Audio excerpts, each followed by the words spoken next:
You're listening to E-commerce Fastlane, the podcast show to help you build, manage, grow, and scale a successful and thriving company, powered by Shopify. Listen to real conversations with partners and subject matter experts as they share proven practical strategies, platforms, and the best Shopify apps to help you accelerate your business. The time is now for you to improve efficiencies, grow revenue, profit, and lifetime customer loyalty. Please welcome your host, startup founder, and strategic advisor, Steve Hutt. Welcome back to E-commerce Fastlane. I'm your host, Steve Hutt. Thanks so much for tuning in today. There's so many podcasts out there to choose from, and I truly appreciate the fact that you're picking today's episode. You're going to gain a lot of insights, guaranteed some inspiration about how you could potentially grow your Shopify brand. Now, today, I'm thrilled to have John Roman. He's the CEO of a company called BattlBox. It's BattlBox.com. And he's joining us today. He's going to promise this is going to be an exciting and very informative conversation. Now, John is a seasoned e-commerce expert. We had a nice chit chat kind of in the green room before recording. He has an impressive track record of success. I did a tiny bit of research too for this show, and he's involved with BattlBox. There's been a Carnivore Club, Wanlo. He really led this company really to achieving up to I think close to $30 million in revenue in his subscription portfolio. It was acquired, from what I understand, and we'll learn more about this, in October of 21. And he didn't want to rest on his laurels, so to speak. And he actually led a group to actually buy the company back. And I believe that happened around April of 23. And now, once again, he's back at the helm again as CEO of the company. It's really exciting. He's also done some interesting things too, and some great milestones. He got involved with a Netflix show called Southern Survival. And, John really is, it's exciting kind of what his expertise is, in content marketing. And you will learn about his short form video opportunities that he's working on, how he gets involved with TikTok and Instagram Reels and YouTube Shorts. It's really, really interesting. He's had 5 successful exits and 4 acquisitions under his belt. So, I can go on and on talking about some great things that he's done, but I have him on the show today because I want everyone to be inspired about what is possible. And, if you put the work in and you're thinking for the long term, there's lots of opportunity out there right now. And I think that's where John's going to open our minds about what is possible. So, hi, John. Welcome to E-commerce Fastlane. Hey, Steve. Thanks for having me. Really excited to be here. My pleasure. So it's exciting kind of what you're doing. You're in a very unique position, I would say, compared to a lot of founders where they typically find one product when they start expanding on that, when they get product market fit and they kind of continue down their journey is expanding based on their community and whatnot. You've kind of decided to go down a different journey where you've actually picked a certain particular niche, and then you decided that, hey, well, let's understand that community better and let's think about all the parts of that community and getting a lot of feedback from that community. And then let's add the products that community actually needs and is talking about. And so it's so interesting how you've done it. So let's talk a little bit about the original kind of concept around BattlBox. And let's talk about, the story of it being sold and then bought back by a group.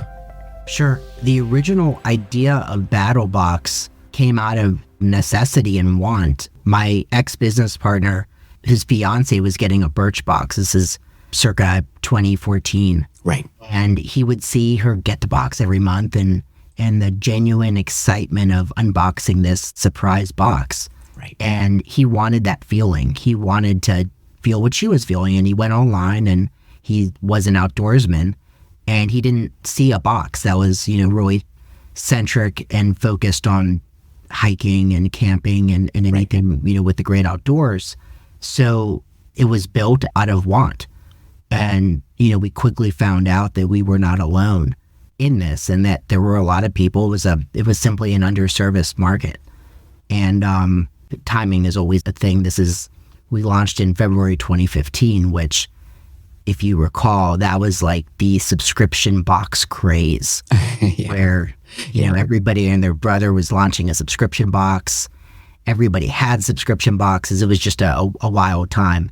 So underserviced market and good timing and a pretty brandable brand. And we were off to the races. So we launched in February 2015, and no true e-commerce background for any of us. So we were kind of figuring out as we were going, but it was the wild, wild west back then. We were acquiring customers on Facebook for $5 a piece. So we didn't have to really be really good when we first launched to have success. And it just snowballed from there. And so year one, we launched in February 2015. We finished the year with $4.5 million in revenue, which is just wild. It wasn't like we took any institutional money or loans. The only money that came besides, people's credit cards was myself. I came into the business about a week and a half, 2 weeks after launch with a check. And with that check, I got some equity and a board seat and the idea that I was going to provide some value, but not in a major capacity, maybe a few hours a month. And the success of BattlBox just quickly dictated that 5 hours a month really meant 5 hours a week, and 5 hours a week quickly grew into a full-time role. Right. So at the time I had a career in sales and building sales teams. So you and I were chatting in the green room about it. Sometimes it's tough when you have arguably has two full-time things going at once.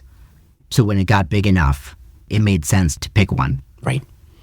And then so what happened with the sale and then the buyback? Can you kind of explain what happened there? Sure. Probably year 2, year 3, we really decided to focus on these two pillars. And the two pillars are content and community. Right. And we just really wanted to get into both of them, build this community around BattlBox. And, one of the easiest ways to do that is through content.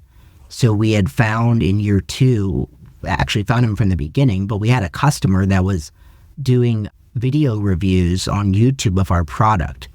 And we were, it's 2015 when you have a pre-purchase survey on how did you find out about us, but we did. Yeah. And there was the option for other type something in, and people were typing in this channel. We looked him up. He wasn't one of our comped boxes we were sending out. He was a paying customer. And there were several iterations of that relationship, but about a year and a half in, he quit his full-time job and moved him and his family down to us and focused full-time on content. Shortly after that, we had the beginnings, which we can get into later, of the Netflix deal. The Netflix show aired in 2020. And at that point, there were originally 4 principals. When I came on board full-time a year later, one of my first short straw jobs was to get rid of one of the partners and buy them out. So that got us down to 3. Shortly after the show, one of the 3 of us was done, ready to leave, ready to retire. Right. So we were in an interesting spot because it doesn't make sense necessarily. We all had this valuation in mind, and let's call it 6x EBITDA. It's tough to justify 2 guys to buying out your partner at a 6x EBITDA. Right. It's just the ROI isn't necessarily there, and it's a big risk for individuals. So that was an option, but it just wasn't an option that made sense. Right. So we put on some lipstick and we went out and tried to find a good suitor. And we did. We had a bunch of offers. A lot of them were private equity, and we couldn't really get comfortable around it. We found what seemed like the perfect partner. They were an e-commerce SPAC out of Toronto. And they made a fair offer. They didn't make the best offer, but we really felt that we aligned with them. And they saw the vision and spoke our language. So we sold the business. And we were part of this bigger conglomerate, publicly traded, Emerge Commerce. And, we were going to be there for another 3 years. And there was some, monetary earnout associated with that. Right. And we quickly, if you know much about the markets in general, you know that there was a rise of SPACs in 2021, 2022, and 2022 was not kind to SPACs. Right. And market caps were exterminated. So they had lost about 90%, I think, of their share price. And with that comes new challenges. And we saw an opportunity where we could come to a mutually beneficial solution where we could give them some cash and, less cash than they gave us and get our baby back. Right. So we did it. It was never part of the plan, but the opportunity arose, and it was from a pure economics business deal. It was a good deal. And then there was the reality that this was still our baby, and, we wanted our baby back. Right. Yeah. We did it. Yeah, this is amazing. Thanks for sharing that, because I know it can be very personal. And I think a lot of people listening are, have gone through these sorts of challenges. I've even gone through them myself. When you talk about even things like, shareholders agreements or shareholders loan agreements and all these different things. And it can get quite emotional. And, people's true colors do show through when push comes to shove, when we're talking about money. And it can be challenging to find the right partners who are really in it for the long haul and try to understand the value that each partner brings. Have a little bit of self-awareness about what each party is doing and how they're contributing to the business, and then just being open and communicative about, hey, well, what are you working on and how can I help you working on what you're working on? And overall, net, it's just like, the more people that are part of the org and tiny slice of the pie, it actually does really help build an organization too. You can't be a solo founder. And I think the diversity of having lots of people that can kind of make decisions and teach the process about how to make decisions, and it's okay to fail and it's okay to test and try things. I think it's a really lovely mentality. Yeah, Steve, you're spot on. We weren't unique in that sense. We had a lot of those challenges with the original ownership group. It was a blessing that we were acquired, because it did break us up and split us up, and everybody that stayed was truly aligned. But to speak to that, it's funny. My first course of action literally was ready to go to be executed immediately after we closed the deal and bought the business back. And that first thing that we did was we created an employee stock program. Right. And we put a nice chunk of stock, and we immediately gave this stock to our key employees that had been with us for years, right, that didn't get anything on the first go around, and it irked me. It's not what necessarily should have happened, and we wanted to make it right. And there'll likely be an exit down the road in the future, and we wanted to ensure that these team members, who we would be nothing without, have a piece of the pie now. And to your point, it just aligns everybody. We're all in this together now, and we can all win together at the end. Yeah, same thing happened with me at Shopify when I was part of that org. Part of my employment contract was a chunk of stock options that could mature over a 3-year period. Then you own those stocks over that period. And I think that's part of the total compensation package that actually happened when they're saying, hey, you're making X number of dollars, here's your salary. Oh, but we're also giving this big chunk of money, and and here's the value in today's value. But the long term, as we know, Shopify stock back in 2018, when I got involved, I think I got in at $70 or something like that, and it went up to $1,600 before it split, right? I was riding that train. When we migrated over to Shopify, we bought stock. So I know that it was fun to watch that stock. Yeah, it was lovely.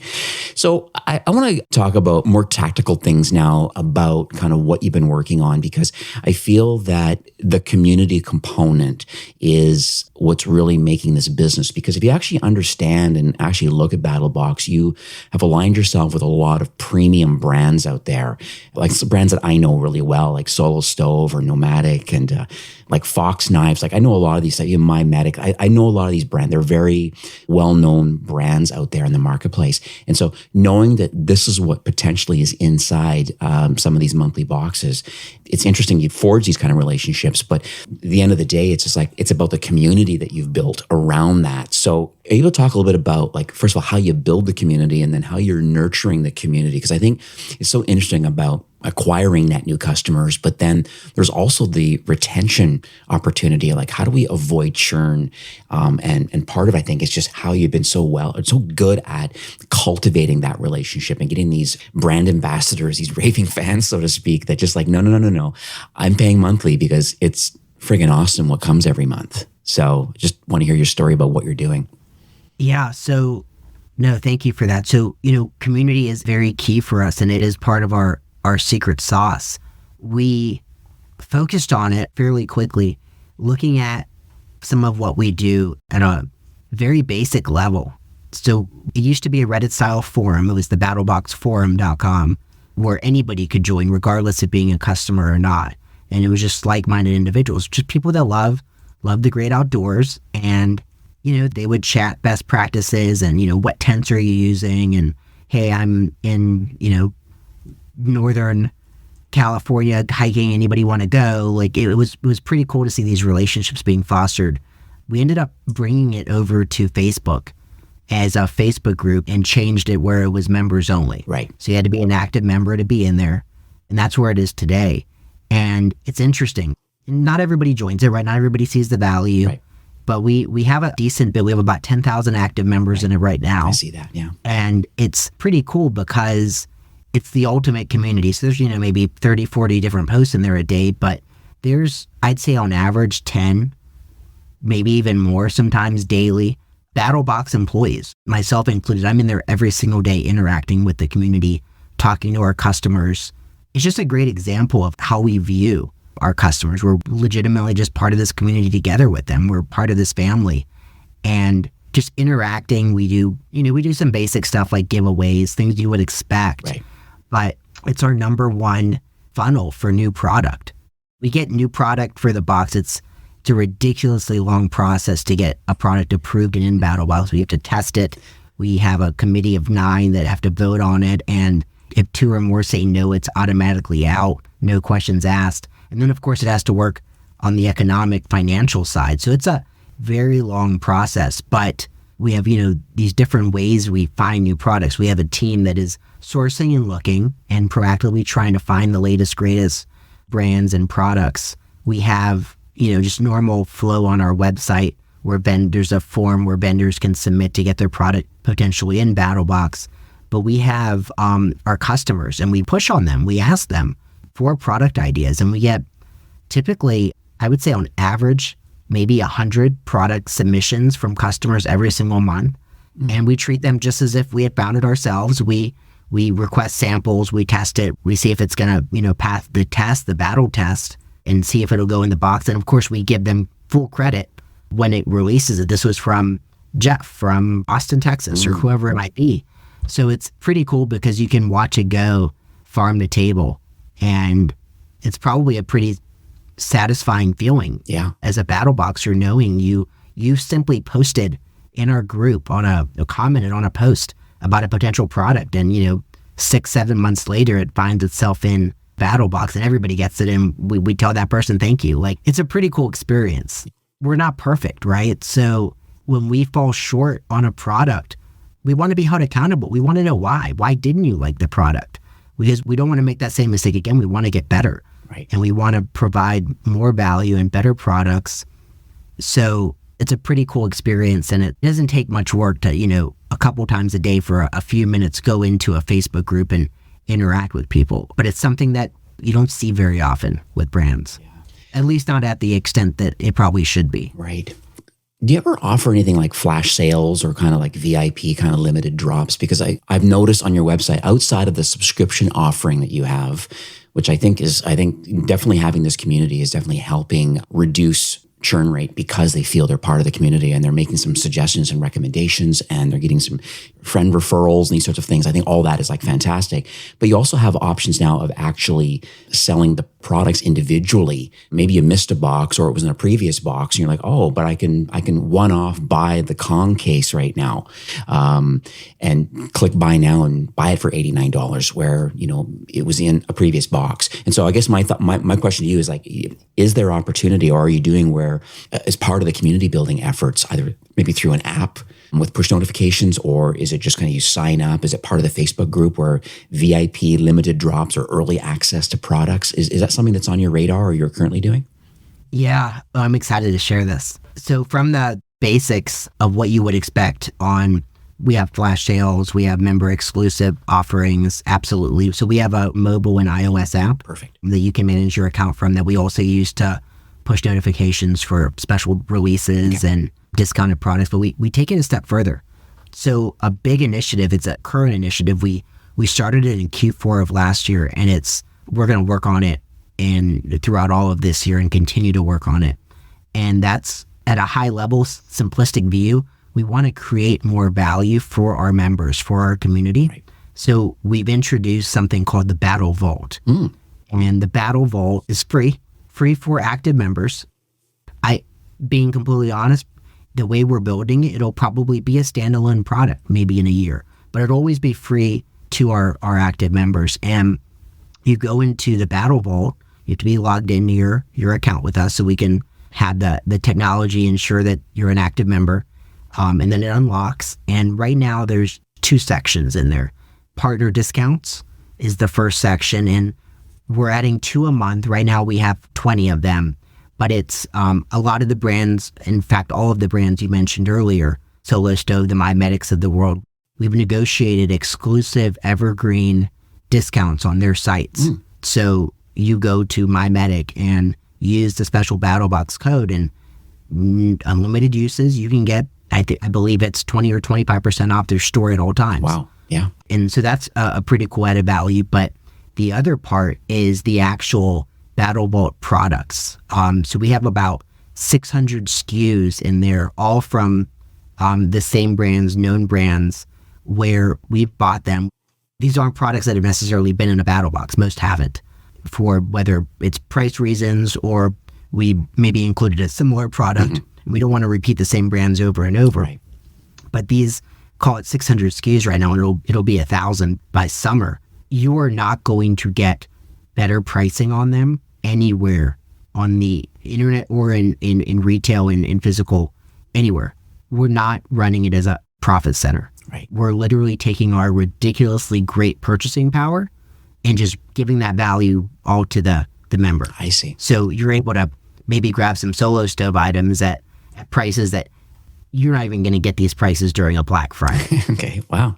Like, these are us taking our buying power and just hooking you up. But it's one of those it's just one of those things where it's an active way to bring more value to our customers. And in turn, it's a retention play. I mean, it truly is, right? Like, if you're getting so much value outside of just the box, I mean, we might miss the mark on an item in the box, but not that big of a deal, because you probably still got enough value in the box with the items you did like, because we're, giving so much value there. But then you have the Battle Vault too, and then the community. It's funny, if you do the right thing and you treat your customers how you would want to be treated, it's wild how retention just all of a sudden benefits from it.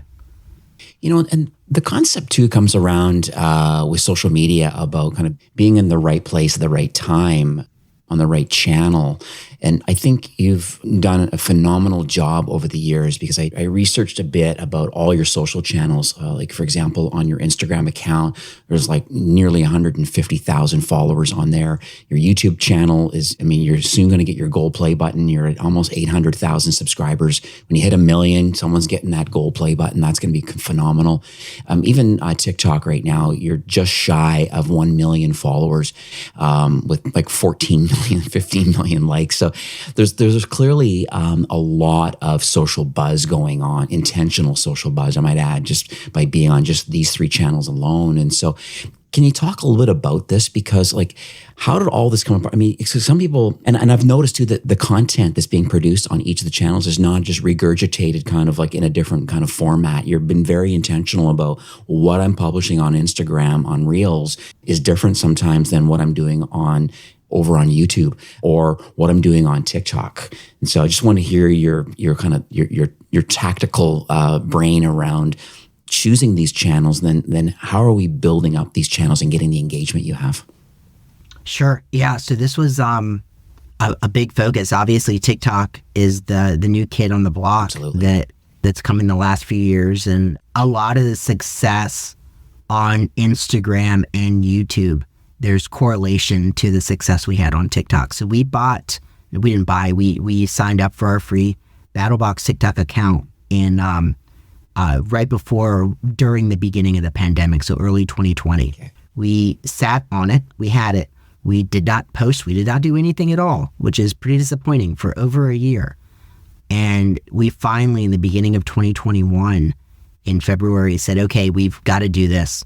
We felt at the time like we had already missed the opportunity, but we were confident we had missed the opportunity. We were still going to try. Little did we know we didn't miss the opportunity at all. And we knew with certainty that, to stay on brand, we weren't going to just do trending dances. That's not us. That's not BattlBox. Right. We wanted to do what we care about, and that's educate and talk about cool products and test new products and have fun doing it and have personality around it. And that's what we did. So we just started posting short form content, and we didn't necessarily know, which approach would work. So we tried just about everything. And honestly, the first full year, at least the first 6-7 months, it was 99% failure. We just couldn't get anything to work, but we knew that if we committed to this and we kept doing it, we were going to figure it out. And, now we're typically posting, we post, I believe, every day, and some days it's multiple times. We might be a little light in the last couple of weeks. Our head of social media is out on parental leave. But, starting out, it was just putting stuff against the wall and seeing what would fit and stick. And every time we would get a success, the baseline would change on TikTok. So, initially we're like everyone else and we're getting 200 views on every post. And all of a sudden we'd have that first pop and we'd get 10,000 views on that post. And then the new baseline was on all posts we would get 500 views. Right. And we kept inching it and upping it. The interesting thing is, we found certain product testing for us. We were doing some water filtration, and these water filtration videos, if you look on our TikTok, our best one has 37.2 million. I'm looking at it. 37.2 million. So that was one of them big hits. And then we knew, okay, well, we have to keep doing this type of content. We're going to still do all of our other content because we don't want to be the water filtration people. That's not what we are. We're BattlBox. So we spread it in there. But the interesting thing is YouTube at the time. So we were having some moderate success in the middle part of 2021. We had, I think, gotten over 100,000 on TikTok. It was not as big as our Facebook channel of 250,000, but we were like, holy cow, we did this in a short period of time. It was around the time in late 2022 when Google and Facebook were starting to get a little bit nervous about this new kid on the block, TikTok. And what they did is they trained both of them trained their algorithms, the YouTube algorithm and then the Instagram algorithm, that this short form video content vertical, like, we need to treat that a little bit better than the normal content. On Instagram, we need to treat it better than the photos. And on YouTube, we need to possibly treat it better than the horizontal long form that got us there. And we had, 6, 7, 8 months worth of stuff we'd been doing on TikTok. And we started posting that on YouTube and Instagram Reels. And on YouTube, we were at about 55,000 subscribers. We had been gaining 500 a month on average, and it had taken us 7 years to get to 50,000. And all of a sudden, this short form video content it started hitting, and we saw the growth come. And within a few months, we had already doubled the size on YouTube, and we had a couple months that we would just double it again. It was literally using almost identical content from TikTok's success, just because we saw the opportunity with how their algorithms were treating this type of content. Right. And obviously, we've graduated to additional levels, and now you called it out. The content isn't all the same. There's definitely some overlap. Some of the content is the same or similar, but what we do, and it's paramount to our success, is there might be a video that performs well on TikTok that doesn't perform well on YouTube Shorts or doesn't perform well on Reels, and vice versa. And each platform has its uniqueness. So when a video does well, the threshold used to be much lower. Now it's on those 3 platforms. When we get 50,000 views on a piece of content, that triggers some alarms on the team. And we immediately start making iterations, filming new, leading in on the makeup of that video. And within a couple days, within 2 days max, we're posting additional content supporting that, shot in the same storyline narrative, maybe same type of product. We follow all of the behaviors from the successful video on that platform and just lean in as hard and quickly as we can. And we're typically, more times than not, able to keep it going. And oftentimes one of the variations that we drop performs better than the original. And an interesting thing, we have this uniform content that goes on all of them that's all very similar, but we're quickly able to pivot and just focus in and lean in on success on any of the channels. And that's why you'll see the unique content. And that's what we're doing there. Yeah. Just got to keep iterating and testing. But yeah, you're right. When something pops, you have to figure out what it is specifically about that, because it is a secret sauce what's going on as far as the algorithm is concerned. And being the next recommended video is very interesting. And I know I've read a few books on YouTube and stuff like that. I'm just like how it works. And the first 24 hours is paramount to figuring out if it's going to go well or not, or if it's going to be like on the homepage or in people's feeds as the next recommended video.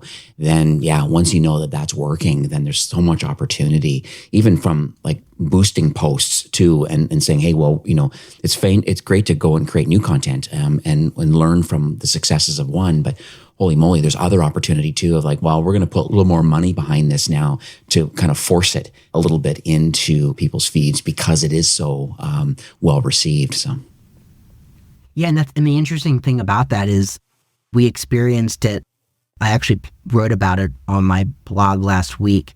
We boosted 3 TikToks. This is all TikTok shop related. And 2 of the 3 TikToks had gone not viral, but there was some virality to it. They both, I think, one had gotten 50,000 views, one had gotten maybe 30,000, and then the other one had gotten 5,000, which is probably our mean view count. And the boost, we did the same exact boost to all 3, but the results were literally in line with the original virality. So the one that did the best, that we did $70 on each of them. The $70 literally had a 10x, greater than 10x better performance on the one that already had virality. I see. Than the one that didn't, which is just exactly what you said. I wonder if it then has a residual effect of kind of boosting a post, getting more virality out of it, but then does that also kind of like interrupt the algorithm a bit too, and saying, well, clearly people like this. Some are paid people to watch it, forced into their feed. Others are just more organically there. But then overall, the net is, even when you stop doing the paid side of it, you already have so many views on it that it just continues to kind of do its thing. Yeah, because a big part of the virality element is the fact that, and this is true for all of the platforms now, especially Instagram and TikTok, is that people send each other these videos and DMs. I mean, I know personally, I have, a few friends that's how we communicate throughout the day. We send each other funny videos, and it's not unique. So it's exactly that. I think you have all those shares that are sitting in people's inboxes, and if they like it, they're going to send it to someone else, and it's continued long in the tooth virality at that point. So I want to continue around TikTok because I think another notable strategy right now, at least in e-commerce, is TikTok Shop right now. And I know there's many case studies out there about people that are just blowing it up big time, and they're so happy that there's such a tight connection with Shopify and TikTok and how the TikTok Shop works. And so I just want to get some feedback from you. Like, have you explored this sales channel? And then like, how is this short form video working as it relates to TikTok Shop? And is there any kind of, conversion numbers or general kind of feelings about how well it's working, or things that you believe that are unique about it versus maybe other ways of buying on social? Yeah. So, TikTok Shop is very front and center of our attention right now. We're having, multiple strategy meetings every week about it. I had a great one yesterday internally. And we're working with TikTok. We had I think at this point we're having a weekly call with them. And the focus it's not our ad rep. It is literally a TikTok Shop.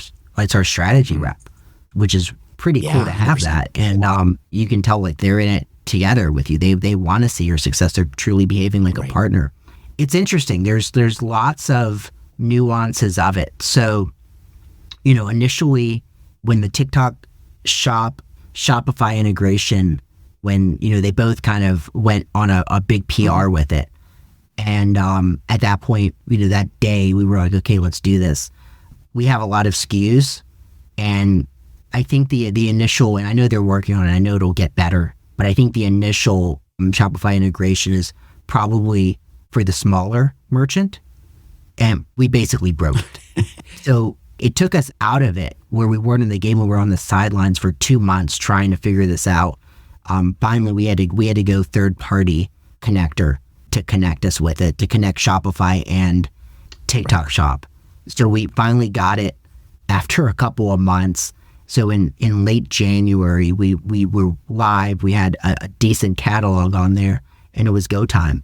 And it was interesting. We weren't seeing much success. We'd post arguably a good video, and it would have the shop item integrated into the shop, into the post, and we'd get, 1, 2, 3 sales from it. And we were kind of going a little crazy because we were trying all these different angles, and we put out some of our best content for this, which content I'm still proud of, like amazing content. And it just wasn't really moving the needle. And it's on our own content piece to this day it's still very, very similar. Now, what did we figure out though? And this is wild.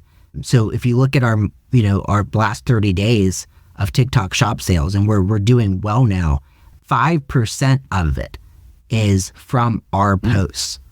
95% are from affiliates. Oh. So that the platform makes it really easy to try to find and scout and recruit affiliates where you can send them your product. They're linked to your account, so when a sale's made, they get a commission. And if I'm being honest, I think the algorithm is treating the affiliates posting better than a brand post, which would make sense why they would do that. You're creating additional revenue and money for creators, which I think any of the platforms, I know YouTube's gotten kind of always been given a rough time in the last couple of years about this, but you have to prioritize and take care of your creators, right? The creator ecosystem is what makes these platforms successful. And I think TikTok's doing a job of it, so I get it. The affiliate, the creator posts are drastically outperforming ours. And their content is, if I'm being honest, sometimes is not as good as ours or even in the same category. But it's what's working, and we're fine with that. So we've just leaned in harder on these affiliates, and we're sending out product to them, and they make a post, and not all of them are home runs. It's kind of like any sales channel that's similar to that, whether you're talking about, the traditional affiliate sales channel, or the influencer sales channel where, it's maybe the usual 80-20 rule. It's that, right? You have a bunch that don't perform very well and get 0 or 1 to 2 sales, but then you have that one creator that posts his video of your product and you get 100 sales, 200 sales, 1,000 sales from it. And I think that's the opportunity right now is leaning in to not only TikTok Shop, but leaning into the affiliate side. We're seeing on average, merchants are paying really 15 to 20% commissions. We were paying 10 initially. And after talking with TikTok, and again, they're, advocating for their creators, they suggested we should go to 20%. And we had to run some margins and made sure it actually made sense for us to do. And we had to take some products out of the catalog where it didn't make sense. But we adjusted up. And since adjusting up, we're seeing a greater return than keeping it at the lower 10%.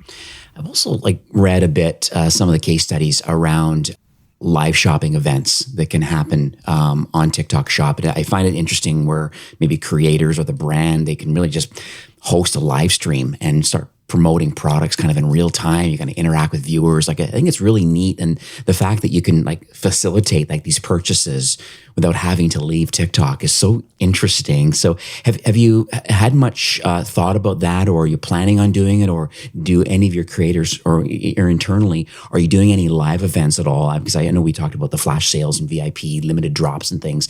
Is that an opportunity to do live selling at all? Yeah, it's an opportunity, and no, we haven't. We had come close to doing it almost, I guess it's greater than a year ago when YouTube started pushing live shopping. We were going to go and we planned it. We were all meeting at the warehouse and we were going to do some live shopping. It got delayed a couple of times, and then YouTube kind of pulled the steam from it and stopped pushing it so much. But now TikTok's pushing it, and Steve, you're right. Some of those case studies, and I've seen it. I've seen and it's clearly being pushed by the algo, because I promise you, I'm not a fit for women's wigs and weaves, but it's shown up on my feed. And you can see they're very transparent. You can click on a product and you can see how many have been sold. And the live shopping works. I think it's an opportunity with certainty. All of this is obviously being pushed because, typically on consumer behavior, China is a few years ahead of us. And, everybody's read the articles about the creator that did the $1 billion day live shopping, a couple years back, and how big live shopping is in China. Yeah, the Singles Day, I think they called it, yeah. Yeah. See, yeah, but exactly. Like, I don't know if we'll ever catch up and engage, and I'm speaking, North Americans, right? I don't think that we'll ever get to the same level of them, but TikTok knows what's capable, and they're pushing it and trying to kind of bridge the gap and move us out of probably the lagger category into more streamlined and embracing it. And they're really doing it because the subsidies, even now, last few months, the amount of money TikTok was subsidizing to make the shop work was ridiculous, but they're continuing to have subsidies, and it'll be interesting. I think it's definitely bridging the gap. As TikTok pulls the subsidies, it'll be interesting to see if the success continues. I was talking to someone yesterday that was like, hey, I was doing really well, and then TikTok they had this crazy promotion where I think they pushed out, it was just 40% off of every item in the shop for everybody. But the merchant was getting 100% as if they sold it for the full price. The customer was just getting 40% off, and TikTok was just eating it. And they're slowly pulling those back now to see if they've correctly trained our behavior. And TBD on that. I think they might have to bring some subsidies back. I don't think we're there quite yet, but it's definitely an opportunity. It's an opportunity regardless of the subsidy part. I have another question for you around the effects that happen. For example, there's a concept called the Shark Tank effect, which is just what happens to a brand when they get on Shark Tank without a deal or not. It doesn't really matter, deal or no deal. For some reason, it has like significant impact on their business. I just had interviewed a woman yesterday actually, and great brand, and she didn't get a deal, but it was like massive learnings and just going through that process. But then I also see that, you got involved with Netflix and you have the Southern Survival show, which I think is a very unique achievement personally, like for an e-commerce brand. And so you have that notoriety of having a Netflix original. So I just want to talk about like, how did that opportunity come about? Because I guess my thought is that not every brand will have that sort of opportunity, but I wanted to think more, how did it happen? And what was the mindset around wanting to do this, and who approached who, and the production value that came out of it? And then, maybe people listening and saying, hey, maybe on a smaller scale, we can kind of do our own kind of guerrilla marketing activities. Justin Bieber got started by doing a YouTube video, in Brantford, like in Canada, just strumming on his guitar, and it just happened to go up. And so I just want to get your mindset around Netflix being atop of the food chain and kind of how that happened. And then what are some takeaways and learnings for our listeners? Sure. So it was a long process.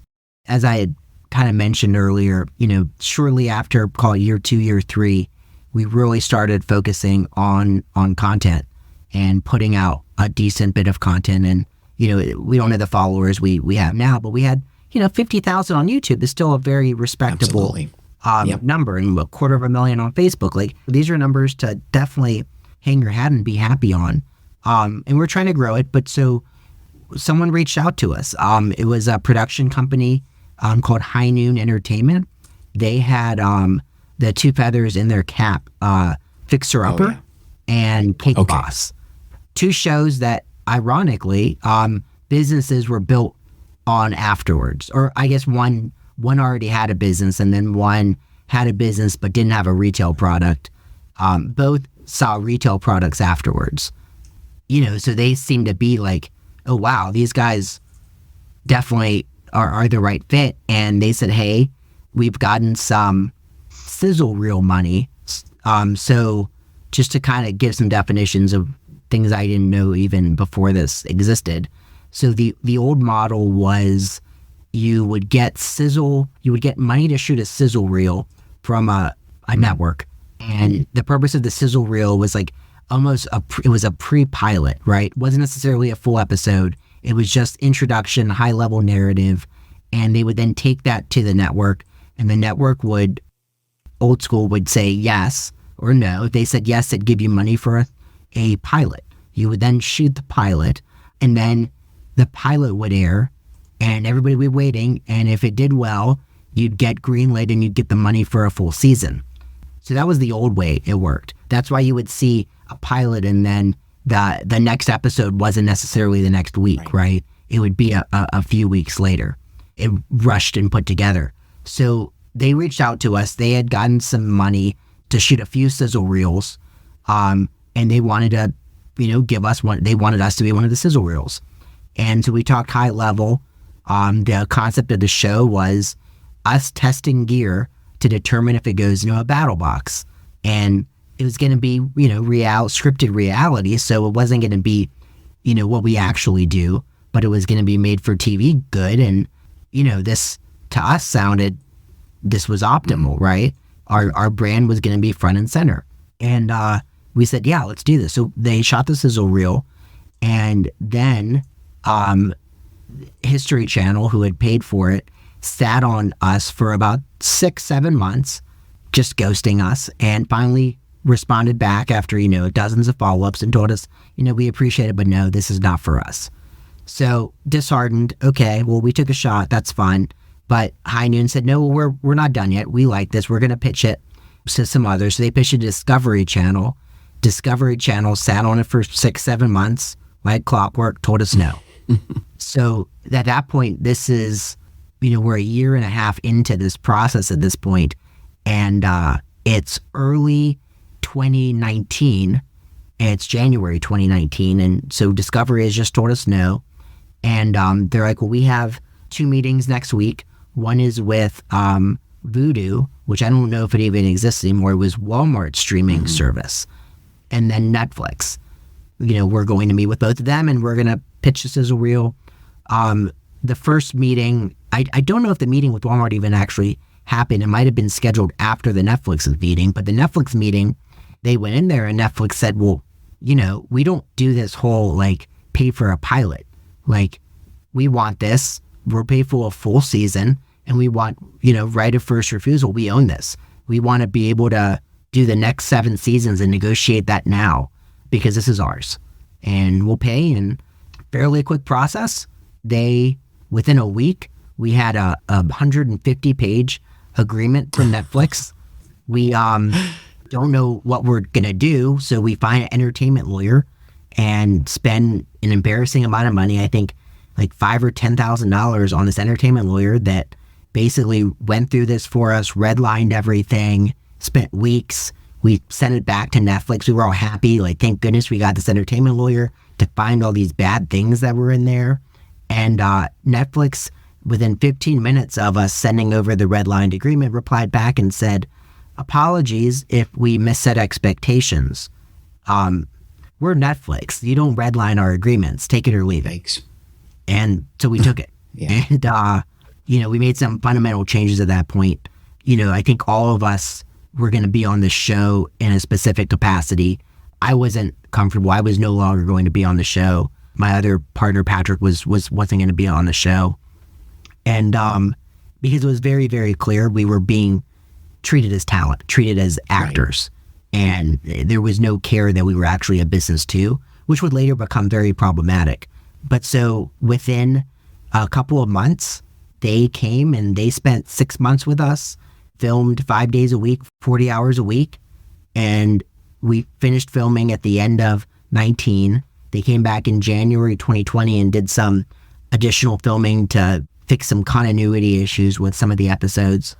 And then we did not, and there was a nice budget. It was, I think it was almost over $4 million budget to spend on the season. The Netflix spent. They didn't give us the money, but it was spent on it. And then, enter pandemic in 2020 and radio silence from them. If you remember in the beginning of the pandemic, Tiger King, which was this Netflix show that everybody watched. It's cringe to think that everybody watched it. It's such a strange show, but everybody watched it and there were memes and it was a big deal. So that we were like, okay, there's some virality here. This could be good. But really radio silence from them. And then in April, they pinged us and they said, hey, we're thinking about a July 4th launch. And, we'll let you know. And we'll give you 2 weeks notice before it's time to air. And we'll give you some already approved still images and videos that we'll make that you can post, and that's all you're allowed to do, which is very strange. But again, they didn't understand, nor did they care, nor were they the right people to even take into consideration that we were a business first. We weren't actors, we weren't reality TV stars. We were a business, and the business was the most important thing. So sure enough, a couple weeks before July 4th weekend, they said, hey, we're going to do this. It's go time. And July 4th weekend, it aired. To answer the last part of your question, so we were seeing about 125 to 150,000 unique visitors a month on our site. For the month of July 2020, we saw 1.2 million unique visitors on the site. Now, to be fair, these are not, the 125,000 are pretty targeted. Yes, right? Very much so. Most of those are coming in from ads at the time. So we're getting certain types of visitors. This was not the case. And it went across, it was a global Netflix original, so it was available in all countries. Now, still the majority of that traffic was U.S. traffic, but it didn't behave in the same way, right? Our conversion rates weren't the same. They were buying one-time products, low AOV. So it was interesting, but still it was a rather nice uplift from a traffic perspective. And we were, I'm proud of what we did. And we really did our best to have our site optimized for collection and really getting these people into our ecosystem and following us on social. And from that, it's been a very long in the tooth, but it's continually, you look at our post-purchase survey today, and on average in any given month, our first question is, where did you first hear about us? Any given month, 6, 7, 8% say the Netflix TV show, which is interesting. Now, it does go in content-wise with kind of our approach, which is knowing what the answer to our second question is. And our second question is, how long did you know about us before you made a purchase? And 50% of the respondents know about us for greater than 6 months, which is such a long time. And it's so non-standard and not what you think when you think about a direct-to-consumer brand. No, not at all. Yeah, because a lot of times, even people forget the brand even a day later, or add something to the cart, and they get nudged a bit about an abandoned cart. Yeah. Like, oh yeah, that's why we said it 24 hours later, because they might forget about it otherwise. I know. Wow, it's interesting, and that kind of opened our eyes a little bit to be like, okay, wow. So they know about us for greater than 6 months. It really is about this content and community building and them to follow us and engage with us online. And to be fair, it is a big decision. Our biggest box is $170 a month after sales tax, and we charge shipping. It's roughly $200. So it's a big commitment. It's $200 a month. It's not a small purchase. So I get that it would be a longer sales cycle anyway, but still, greater than 6 months is a little wild. Yeah. Well, this is amazing. Thank you so much for kind of, open the curtain, so to speak, and kind of telling us the story behind that, because it's so unique and original that this happened, and people just don't realize the big business that's happening, the engine that's happening with Netflix. And then, you also think about the long play, the long-term kind of value of people binge listening or binge watching on Netflix. And all of a sudden, still 8% of some of your traffic now is that's part of the discovery engine that's happening. So I think that's really amazing that's how it's all played out. I've learned a lot. I've written a lot of notes today. It's always a going joke on this podcast, but when you write a lot of notes, I have this life of learning kind of mantra, and it's just like I've written a lot here because there's a lot to unpack here. You've had kind of a storied background, and I think there's lots of takeaways for a lot of my listeners today. And so I'm going to make sure I update the show notes with all the things we've talked about today. I think there's huge opportunity in brands if you're thinking about what you can do to build a community, to have these raving fans, and to have these opportunities open up for you. It really is about creating a community and engaging with your community. I know we talk about it a lot, but there's the execution side of actually getting in the weeds like you are, being in your Facebook group, and being involved in social media, thinking about what's new and what's hot. Right now it's TikTok shops, but it's just like all of these things. It's like you have to be involved and keep pushing the envelope. We didn't even talk about AI and how that's affecting things now too. That's another whole conversation, probably for another podcast recording. But so how do we want people to take away this episode? Like, next steps as far as like they may be BattlBox customers potentially now that they've learned about you and your company. But do you have any other ways you like people to reach out to you to kind of learn more about you, your entrepreneurial journey, or kind of next steps? I know you do some education and things online and you're sharing a lot. So I'll kind of pass the baton to you and say, what do you want my listeners to do next if they see value in kind of what we've been chatting about today? Sure. So I'm probably most active on LinkedIn. Okay. I have a blog called Online Case. So it's about, I'd say 85% me. And then the rest is guest writers, other people in our industry. That might be subject matter experts on certain parts of e-com. So I would say check me out on LinkedIn, check me out on Online Queso. The cool part about Online Queso, I think, and this might just be a personal thing, but it bothers me, there's almost this toxicity when you have thought leaders in e-com where they only talk about the wins online. I know X is a lot worse about it than LinkedIn. But the reality is it's not all wins. Yes, we're doing well now and we've had some nice wins, but we've had way more losses and things aren't perfect and things do go wrong. And I make sure that I'm talking about the losses too when I write on Online Queso, because typically those losses, while they're not as exciting and there's not the virality of a post about a big win as a big loss, but that's where the learnings are. That's how you get smarter. That's how you get better, is from the mistakes and from the L's you take. So I make that a focus. Looking at Online Queso now, a week before I did a part 1, last week I did a part 2 on just testing the promote the boost option for TikTok shop. And I see that, spoiler alert, failed. It wasn't scalable. We lost money, but we with certainty had major learnings and we're going to test it again. And now we took a step back, but we took 2 steps forward because we know how we're going to measure next time. You don't get that learning win without taking that actual loss. So that's kind of the approach on there. Yeah, I love that. So it's Online Queso, QUESO, onlinequeso.com. So that's going to be some good ways of, almost your digital brain, kind of you're unpacking the realities of being a D2C founder, wins and losses, and all the good learnings there. I appreciate that kind of transparent sharing. So I just wanted to thank you so much for coming on the show today. It's been a very impactful show for me. I believe my audience is going to feel the exact same way. And thanks for just being open and transparent. You're really contributing to others. I think you're kind of paying it forward, and I appreciate that because everybody is in their entrepreneurial journey and they're all at different levels. People listening today, and I think it's just inspirational to hear that these opportunities are still available today. It's just following some tried and true strategy and tactics, but there's also, leaning into some new opportunities out there, and just, the show is part of it, just learning to see what others are up to, thinking how you can advance that in your own niche. So just once again, thank you so much, John, for coming on the show. I love it. Thanks so much for having me, Steve. This was a lot of fun. All right. Have a great afternoon.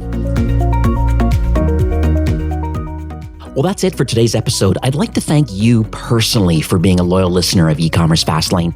It's my hope that this podcast is offering you a ton of value through growth strategies, tactics, and exclusive insider tips on the best Shopify apps and marketing platforms, all with my personal goal to help you build, manage, grow, and scale a successful and thriving company powered by Shopify. Thanks for investing some time today and listening to the show. I'm so proud and excited that you have a growth mindset and are a constant learner. I truly appreciate you and your entrepreneurial journey. Enjoy the rest of the week and keep thriving with Shopify.